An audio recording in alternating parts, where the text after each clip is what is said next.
지난주 중에 포털 사이트에 검색어에 상당한 우위를 차지했던 한 분이 있습니다. 전광훈 씨입니다. 한국기독교총연합회 대표 회장을 맡고 있는 분입니다. 이분이 이렇게 검색어 순위를 차지하게 된 이유는 신성모독 발언 때문이었습니다. 12월 9일자였습니다. 너 알아 TV에 올라온 10월 20일경에 있었던 집회 영상이 뜬 것이었습니다.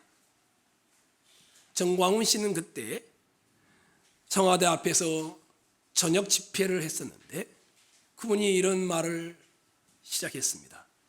지금 대한민국은요, 문재인은 벌써 하나님이 폐기 처분했어요. 대한민국은 누구 중심으로 돌아가는 것이냐? 정광훈 중심으로 돌아가게 돼 있어요. 기분 나빠도 할 수 없어요. 이런 이야기를 했습니다. 그러면서 이어지는 말도 있었습니다. 앞으로 점점 더 할 것입니다. 앞으로 10년 동안 대한민국은 정광훈 씨 중심으로 돌아가게 돼 있다니까요. 사실은 이분이 정광훈 목사 중심으로 돌아가게 돼 있다고 했는데 제가 목사란 말을 붙이지 않았습니다. 왜냐하면 이는 나에게 기름 부음이 임했기 때문입니다.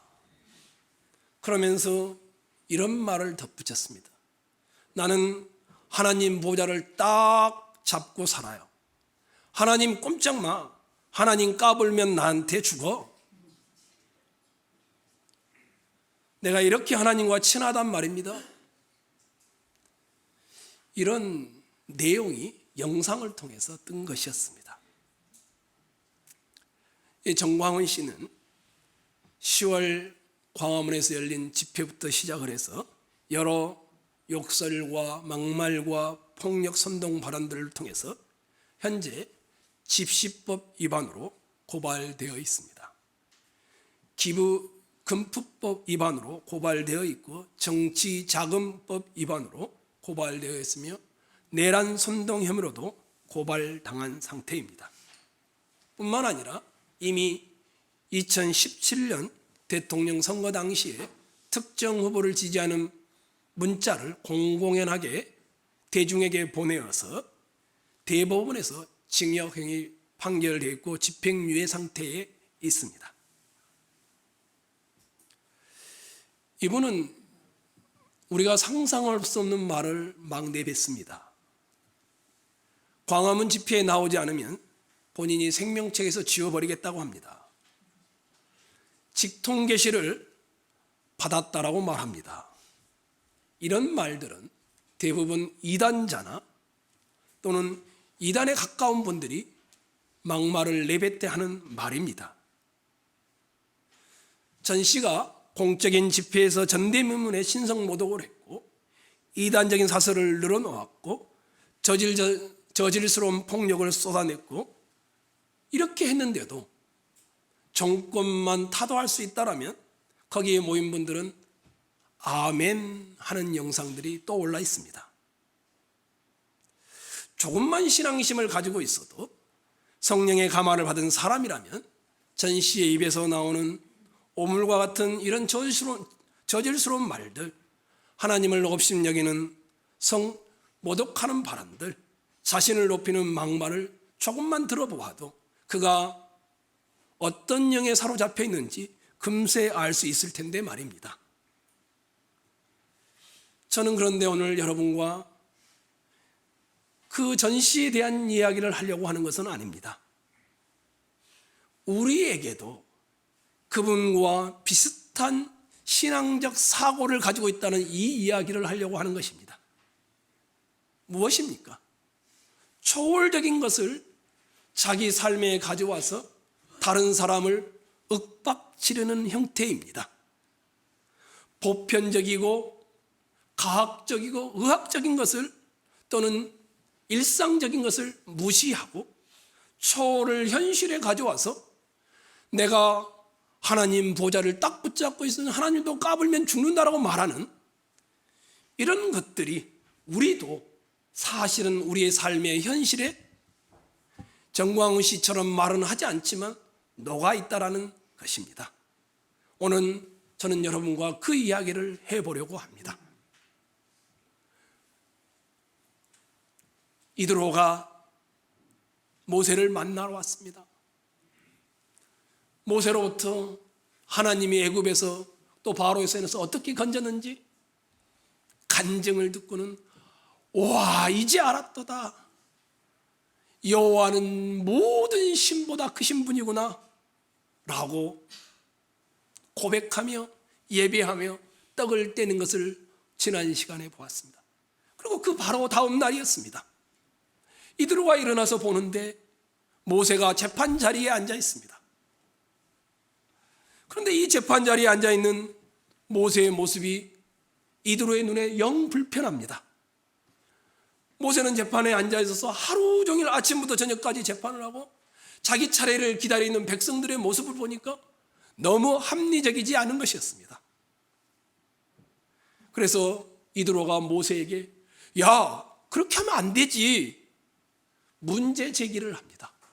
그래서 모세는 이드로에게 자기가 왜 그러고 있는지를 설명을 하는 것이었습니다. 그러고 나서 이드로는 모세에게 그렇게 하지 말고 천부장과 백부장과 50부장과 10부장을 세워서 너의 일들을 나누어라 이렇게 조언을 합니다. 모세는 이 조언을 받아들이고는 이스라엘의 행정체계를 그때 정립하기 시작합니다. 재미있는 것은 이스라엘의 군대체계도 천부장, 백부장, 50부장, 10부장으로 나중에는 나뉘어져서 그대로 적용된다라는 것입니다. 이런 일을 마치고 언제쯤인지는 모르지만 이드로는 자기 고향으로 돌아갑니다. 이것이 본문의 전체적인 내용입니다. 제가 여러분과 첫 번째 나누고 싶은 것은 전체 본문의 주제어가 뭘까? 이런 것입니다. 여러분이 한번 13절을 보시기 바랍니다. 눈으로 성경을 보셨으면 좋겠습니다. 이튿날 모세가 백성을 뭐 한다고 합니까? 재판하느라고. 16절 한번 봐보십시오. 그들이 일이 있으면 내게로 오나니 내가 그 양쪽을 재판하여. 22절도 한번 봐보십시오. 그들이 때를 따라 백성을 재판하게 하라. 큰 일은 모두 내게 가져갈 것이요 작은 일은 모두 그들이 스스로 재판할 것이니. 26절을 한번 봐보십시오. 그들이 때를 따라 백성을 재판하되 어려운 일은 모세에게 가져오고 모든 작은 일은 스스로 재판하더라. 모세가 재판하려고 앉아있고 모세가 재판하기 위하여 지금 말하고 있다고 하고 이드로도 재판과 관련된 이야기를 하고 그 다음에 출애굽기를 쓰고 있는 저자도 이 모습이 다 재판이다. 그러니까 이 본문의 주제어는 재판과 관련된 것이었습니다. 어떤 재판인지 우리가 조금 더 자세히 보아야 합니다. 단순한 너는 옳고 너는 그러다 이런 재판이 아니라는 것이었습니다. 옳고 그름의 재판이 아닙니다. 모세가 백성에게 행하는 모든 일을 본 이드로가 문제를 제기하는 장면을 한번 봐보십시오. 14절입니다. 14절입니다. 모세의 장인이 모세가 백성이 행하는 모든 일을 보고 이르되 내가 이 백성이 행하는 이 일이 그 다음에 뭐라고 되어 있습니까? 어찌 됨이냐. 내가 홀로 앉아있고 백성은 아침부터 저녁까지 내 곁에 서 있느냐. 이드로가 모세가 하고 있는 일들을 보면서 문제 제기를 하고 구체적으로 모세의 재판하는 형태를 언급하는 장면인데 단어가 이 일이라고 써있잖아요. 단어가 한국말로는. 그런데 이 단어가 원문에 가서 보았더니 이게 원래 의미는 이 말씀 다발을 한 단어입니다. 이스라엘의 새로운 행정제도를 다루는 13절로 27절에 이 다바르란 단어가 10번이나 사용되어졌습니다. 10개의 다바르 말씀들이 기록되고 있는 것입니다. 아마도 그래서 학자들은 모세가 하고 있는 그 일이 십계명의 말씀을 적용하고 있는 일일 것이다, 이렇게 추정을 합니다. 이드로가 재판하는 모습을, 모세의 재판하는 모습을 보고 문제를 제기하자 이 모세가 자기 이야기를 하기 시작합니다. 15절, 16절입니다. 제가 15절을 읽을 테니 여러분이 16절을 읽으십시오. 모세가 그의 장인에게 대답하되 백성이 하나님께 물으려고 내게로 오미라.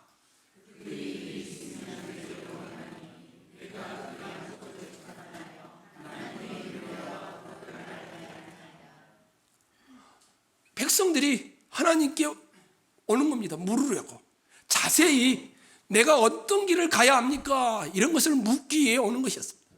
근데 모세가 재판을 하는데 그 재판의 내용이 뭐냐면 하나님의 율례와 법도 하나님의 뜻이 무엇인지를 가르쳐주는 일을 하고 있는 것이었습니다. 그들이 일이 있으면 내게로 오나니 내가 그 양쪽을 재판하여 뭐라고요? 하나님의 율례와 법도를 알게 한다.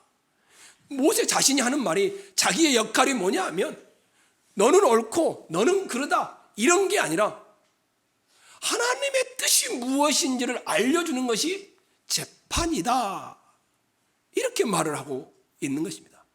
그러니까 모세에게 나오는 백성들도 나는 옳습니다, 저 사람이 잘못됐습니다, 이런 것을 물으려고 오는 것이 아니고 하나님의 뜻이 무엇입니까?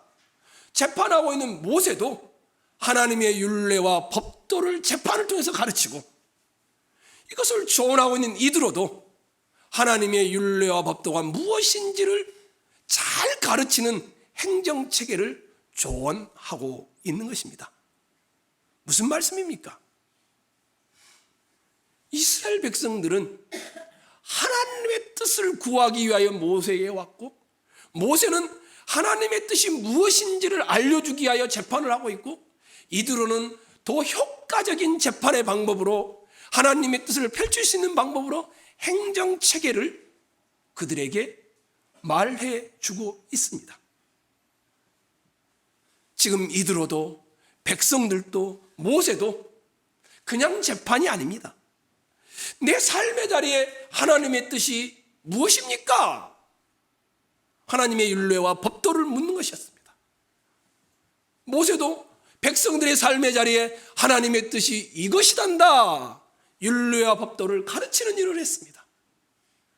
이들어도 하나님의 뜻이 가장 잘 드러날 수 있는 방법으로 천부장과 백부장과 50부장과 10부장의 체계를 제도화시키는 일을 했습니다. 그러니까 이 이스라엘 교회는 예배당에 모이면 하나님의 추구하는 그런 것이 아니라 자기가 살아가는 삶의 자리에, 일하는 직장에, 가정에 머물고 있는 곳에서 하나님의 뜻을 찾는다라는 것이었습니다. 현재 우리나라의 가장 큰 그리고 중요한 이슈 중에 하나가 뭘까요? 저는 인권이다라고 생각합니다. 인권은 뭡니까? 사람이라면 당연히 가지고 있는 기본적인 권리를 말합니다. 인권은 다른 사람이 함부로 빼앗을 수 없는 것이고 태어나면서부터 자연적으로 주어지는 사람의 권리입니다. 그래서 우리 사회는 피부색 때문에, 남자냐 여자라는 성별 때문에, 신체적인 특징 때문에 부당하게 대우받거나 처벌받는 경우가 너무 많이 있어 왔기 때문에 그것을 법적으로 금지하기 위하여 만든 것이 인권법들입니다. 국내도 인권법이 있고요, 피부색을 차별하는 것을 방지하기 위하여 인종차별 금지법도 있고요, 장애인들을 차별하지 말라고 장애인 차별법도 있고요. 운동선수의 인권도 보호하자라서 그런 주장이 일어나기도 하고요. 학생의 인권을 보호하자고 해서 차별금지법이 생겨났고요. 탈북자에 대한 편견과 차별로 인한 인권 문제가 현재 대두되고 있습니다. 저는 이 모든 사람들의 인권은 당연히 보장받아야 합니다.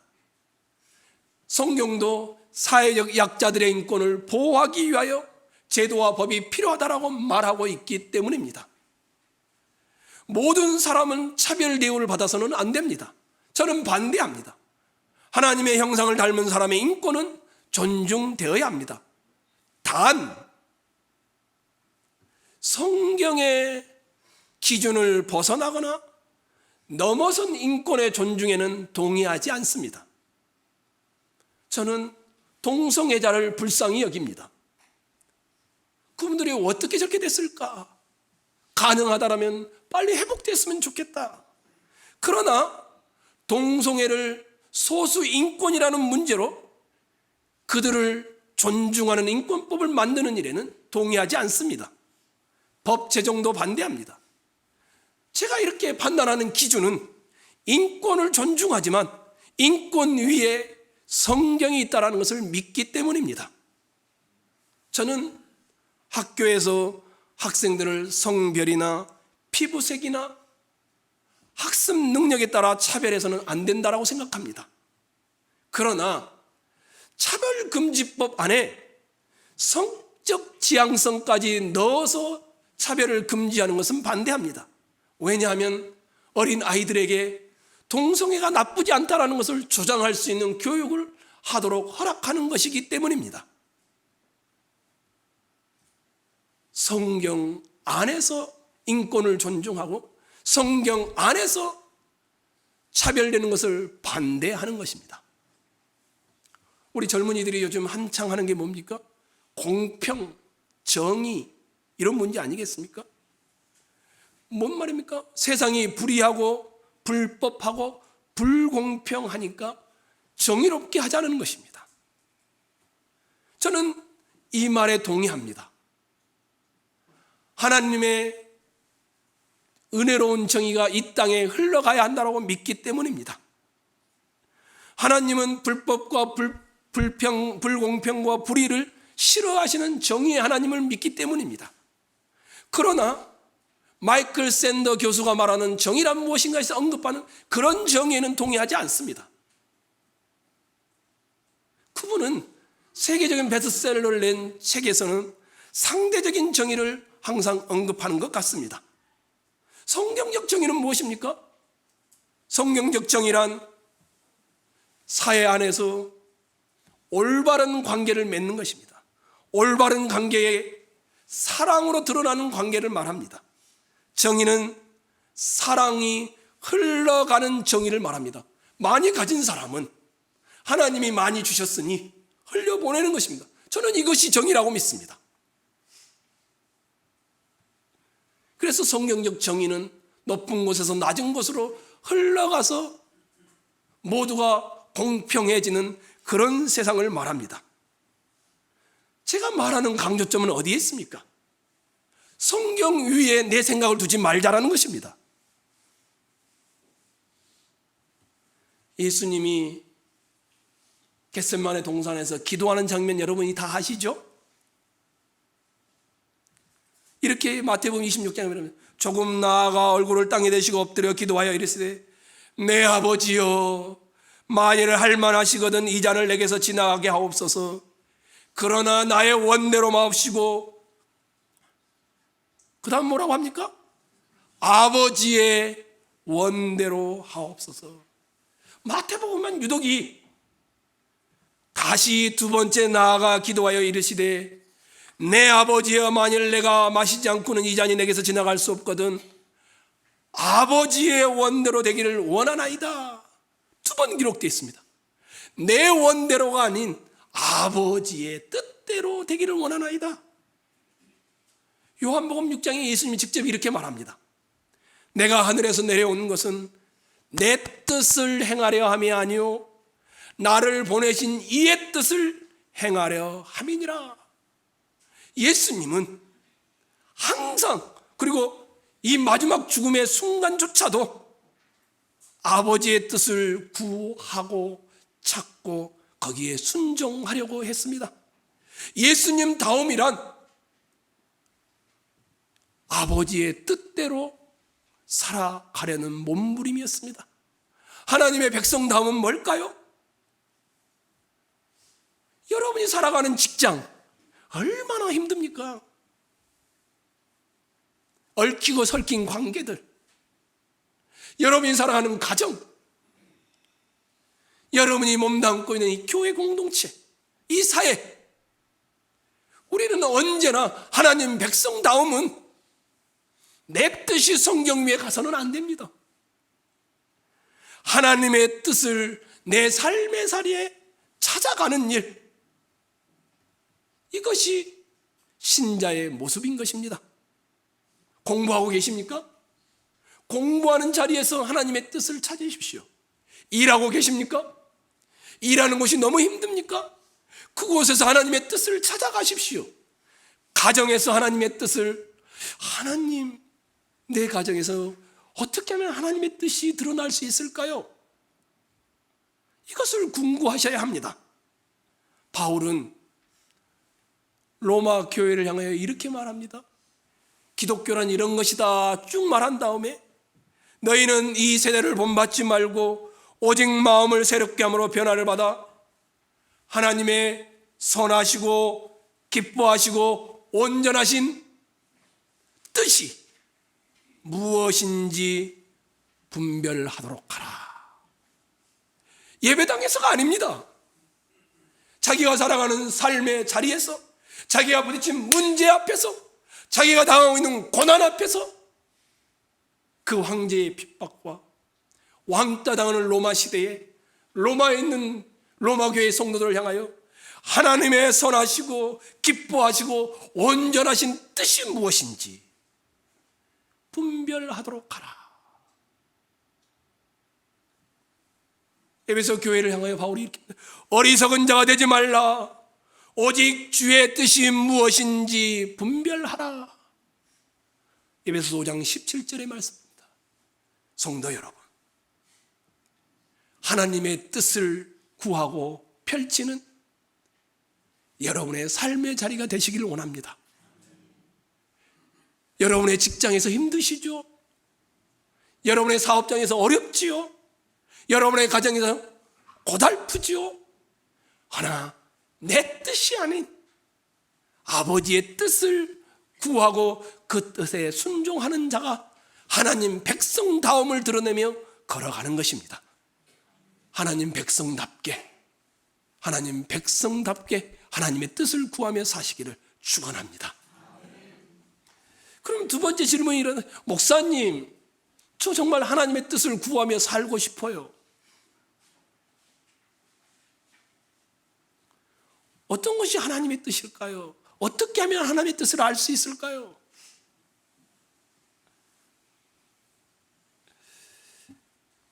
이스라엘 백성들이 몇 가지 재앙을 통하여 애굽에서 건짐을 받았습니까? 10가지입니다. 홍해를 하나님이 갈라서 건너와서 애굽 군대로부터 구원을 받았습니다. 물이 있는데 쓴물이야. 하나님이 나무를 떨어져서 어떻게 합니까? 단물로 바꿨습니다. 아니, 가져온 양식이 다 떨어져 버렸네요. 양식이 없다고 불평하니까 하나님이 어떻게 합니까? 무엇과 무엇을? 만나와 메추라기를 주었습니다. 아예 이번에는 물이 없네요. 하나님이 어떻게 합니까? 반석에서 지팡이로 쳐서 물을 내어서 마시게 합니다. 갑자기 뒤에 아말렉 군대가 쳐들어와서 이스라엘의 연약한 자들을 칩니다. 하나님이 모세가 손을 들면 이기게 하셔서 적들을 물리칩니다. 이것들은 다 뭡니까? 아주 신비한 기적들이었습니다. 그리고는 이렇게 시내산까지 오게 된 것이었습니다. 그러면 내가 문제가 있어요. 하나님, 내가 이런 문제가 있습니다. 그러면 서가, 서가 2020년에는 이렇게 목회해라. 그러면 대박 날 것이다. 좀 나타나서 말해주면 좋잖아요. 그렇죠. 지금까지 기적으로 이끌어왔으니까 앞으로도 기적으로 이끌어가면 좋잖아요. 그런데 하나님이 이스라엘 백성들이 각각의 문제가 있는데 재판을 통하여 율례와 법도를 가르침으로 그들이 하나님의 뜻을 분별해 가도록 하고 있습니다. 제가 목회를 하는데 초월적으로 대답해 주면 참 좋겠어요. 서가, 저 권사님에게 이렇게 말해라. 저 집을 사면 대박 날 것이다. 저 집사님에게 이렇게 말해라. 그 사업을 하면 망할 것이니까 하지 말아라. 그렇게 말해주면 제가 가서 그분 말해주고 그분이 그렇게 해서 대박 나면 아마 천은교회 부흥은 따놓은 당상일 거예요. 근데 하나님이 그렇게 하지 않아요. 기도에 응답하지 않을 때도 있고요. 신자가 가는 길을 인도하는 방식이 초월의 방식이 아닌 것입니다. 우리도 이스라엘과 똑같지는 않지만 초월을 경험하여 하나님의 백성이 되었습니다. 여러분, 하나님은 유일한 창조주이심을 믿으시죠? 이게 믿어집니까, 사실? 하나님이 우리를 지었음을 믿으시죠? 우리를 구원하기 위해 그 아들을 보내서 십자가에 위해서 나의 죄를 위해 죽으시고 부활하셨던 사실을 믿으시죠? 이게 초월입니다. 기적입니다. 다른 사람 믿고 싶어도 안 믿어집니다. 그러니까 내가 혼자 심리적으로 작정하거나 혼자 의지를 드러내서 그런 것이 아니라 하나님의 특별한 간섭으로 내가 그 십자가와 그 부활이 믿어진 겁니다. 아니, 이 좋은 날 춥지만 여기에 앉아 있는 것, 내가 뭐라고 했습니까?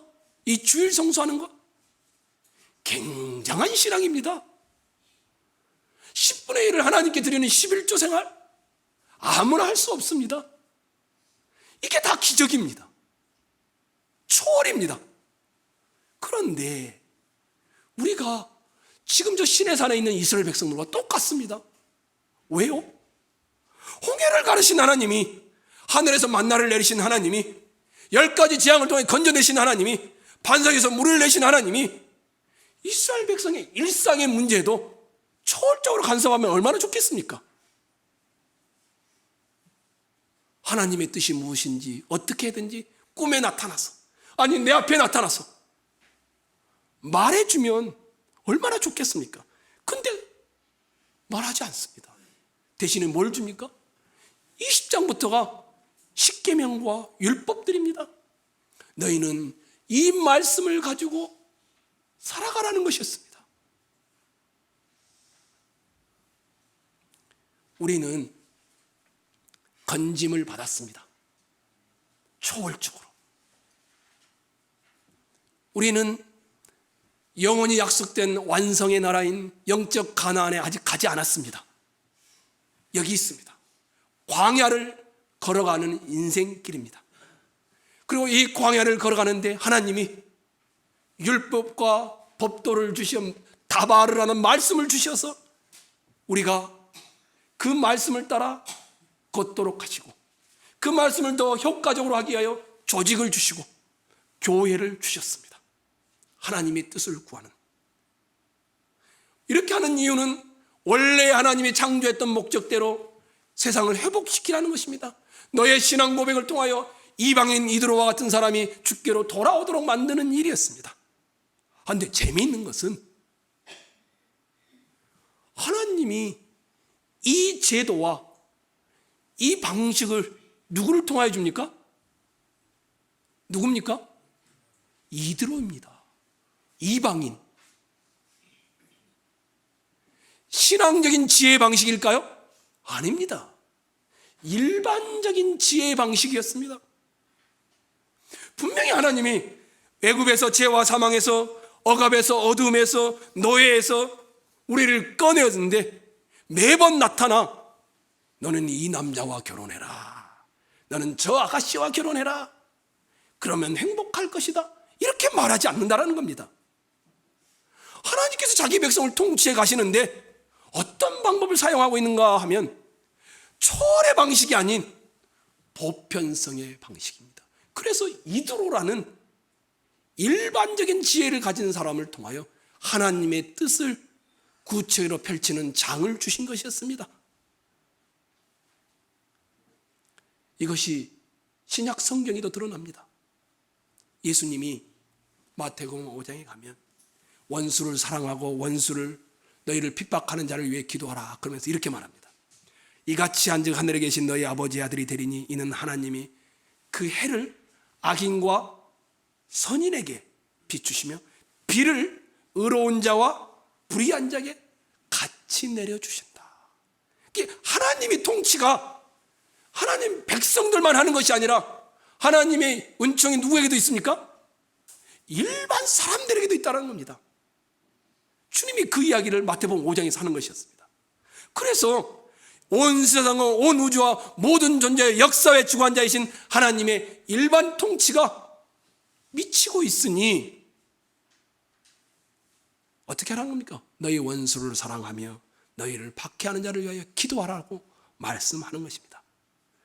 하나님께서 여러분에게 꿈에 나타나 말씀하는 것이 아니라 성경인 말씀을 통하여 하나님의 뜻을 구하게 하시지만 그 방법들이 이방 사람의 지혜, 제도를 통하여 이드로의 제안을 통하여 우리는 일반적인 보편적인 방식으로 하나님의 뜻을 알아가도록 하시는 것이었습니다. 하나님이 저에게 나타나서 서가 2020년에는 이렇게 목회하면 전은교회는 분립개척을 또 하나 할 수 있단다. 참 이랬으면 좋겠어요. 그래 그 방식대로 목회했으면 참 단순하고 좋겠어요. 근데 어떻게 했습니까? 12월 1일 날 2일 날 밤을 새가면서 정책당회를 모였습니다. 장로님들과 함께. 그 와중에 우리는 뭘 합니까? 장로님들의 이야기를 들으면서 하나님의 뜻을 찾아가는 겁니다. 그뿐이겠습니까? 정책당회를 통해서 결정된 것들이 와서 공동회의를 통해서 재직회를 통해서 여러분들의 의견을 통해서 하나님의 뜻을 우리가 찾아가고 알아가는 것이었습니다. 하나님은 아주 보편적인 방식으로 일하지 초월의 방식으로 내가 하나님은 보좌에 갔더니 하나님은 까불면 나한테 죽어 이런 방식으로 일하지 않는다는 겁니다. 그런 방식을 말하면 거의 대부분이 사기에 가깝습니다. 제가 결혼 상담을 청년들하고 자주 했었는데요. 목사님, 어떤 청년, 어떤 형제, 어떤 자매를 선택해야 합니까? 저한테 꼭 이렇게 물어보는 사람들이 있었어요. 그러면 제가 목사답지 않은 대답을 자주 해줍니다. 뭐라고 하는지 아십니까? 누구누구 형제, 절대 신앙 보지 마. 목사답지 않죠. 성품이 먼저야. 항상 이렇게 말을 했습니다. 자매, 너무 열심히 있는 형제 구하지 마. 신앙이 좀 떨어져도 성품이 좋은 사람을 찾아. 제가 항상 이렇게 조언을 했습니다.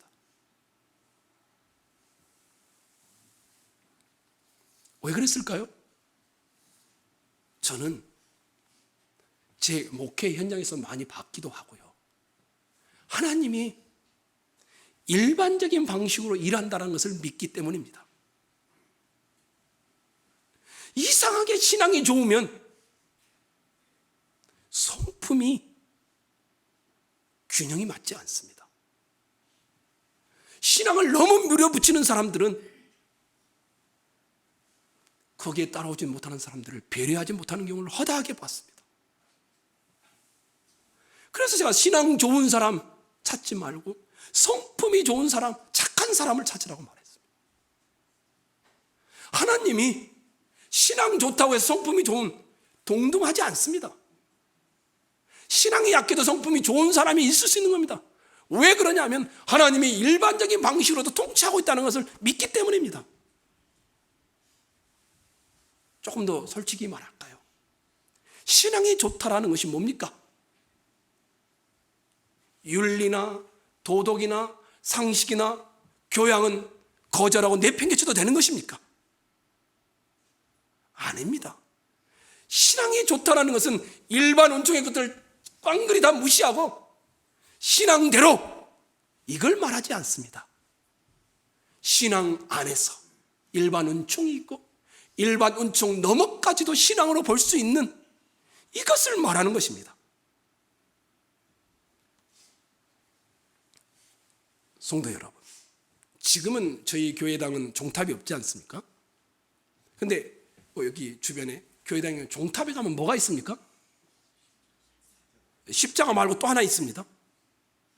조그맣게 있기도 하고 키 크게 있기도 하고 피레침이 다 있습니다. 피레침을 설치하는 이유는 뭘까요? 번개가 높은 곳에 친다는 걸 알기 때문이죠. 그리고 종탑에 맞으면 종탑이 쓰러지니까. 자세히 한번 생각해 보십시오. 아니, 피레침을 떼야 합니다. 신앙으로만 따지면. 하나님이 왜 십자가에 벌학을 내려? 그러지 않습니까?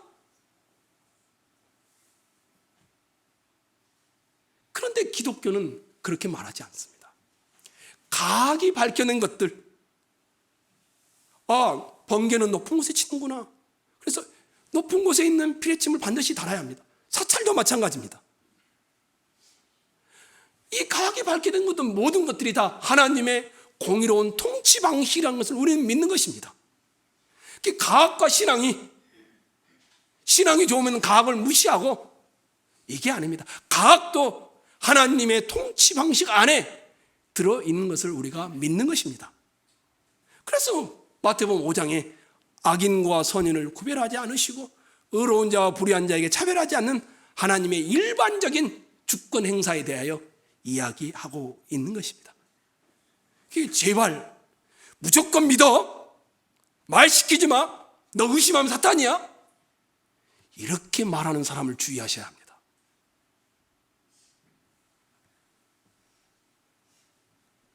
제가 이런 예를 들면 여러분이 어떨까요?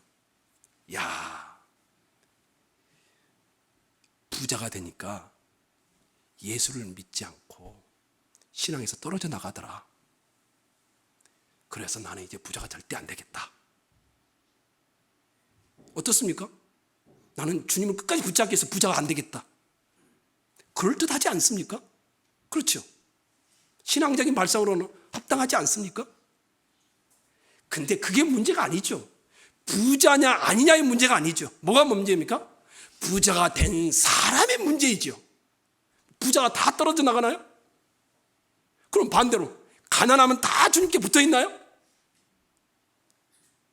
그런 거 아니잖아요.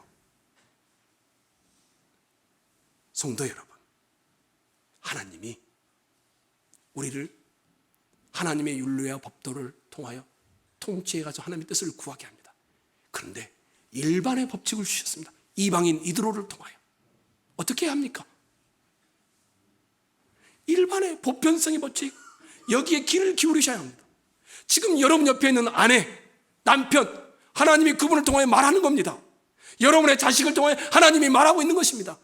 여러분의 회사에서 하나님이 말씀하고 있는 겁니다. 야, 정신 차려라. 벌써 2019년 12월이 다 돼간다. 무조건 초월의 방식을 신앙으로 가져와서 일반의 방식을 무시하는 형태로 하나님이 개입하시고 있다고 생각하시면 안 됩니다. 우리는 기적적으로 주님을 믿게 되었습니다. 그 다음 현실은 매번 하나님이 나타나 음성으로 말씀해주는 현실이 아닙니다. 그러면 신앙은 죽어서 천국 가는 것이고 내 현실은 내 마음대로 살겠다, 이것이 아니지 않습니까?